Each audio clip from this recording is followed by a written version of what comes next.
When you have copyright protection, we all, every copyright owner has these certain rights that protects their images, that allows them to prevent others, or gives them the right to prevent others from using their images without permission.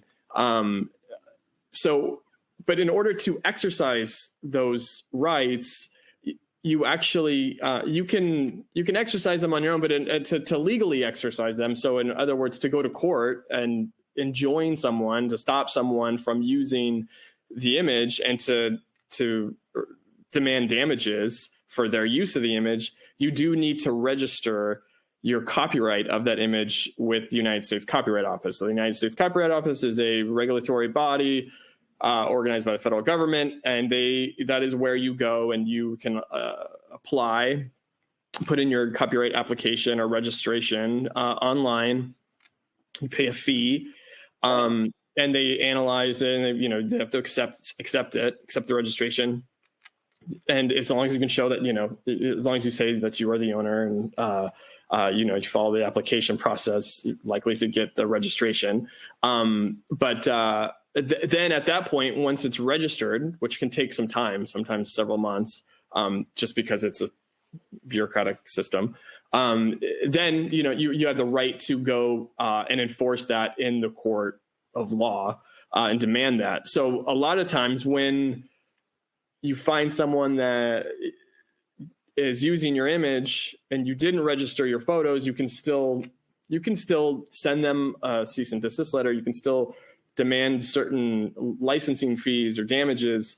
But the other side, once they get that letter, likely they're going to ask if you can provide the copyright registration. And if they have their own attorneys, they're going to know that if it's not registered with the Copyright Office, you really can't go to court until it is registered. So you're kind of, you really don't have the enforcement at that point to really act. So it's to act on that threat that, your letter.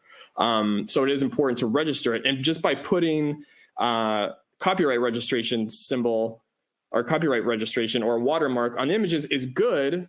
But it's not the same thing as registering those images. It's really good because one, you are broadcasting to the public, hey, these are my photos. So if someone takes them and they remove that copyright information, that in and of itself is a violation of the law. It's not copyright infringement. It's a violation of the Digital Millennium Copyright Act. It's removal of copyright information. And that is its own separate law that you can sue under outside of copyright infringement. So that's one thing. It gives you another way of enforcing your rights. So maybe you didn't have it registered, but if they removed your registration, then you have a way to kind of still go after, go after someone and some leverage there if they remove that. And also it's evidence too. If that information is removed by the alleged infringer, that removal of that information can be used as evidence of what's called willful infringement, where someone had taken your photo.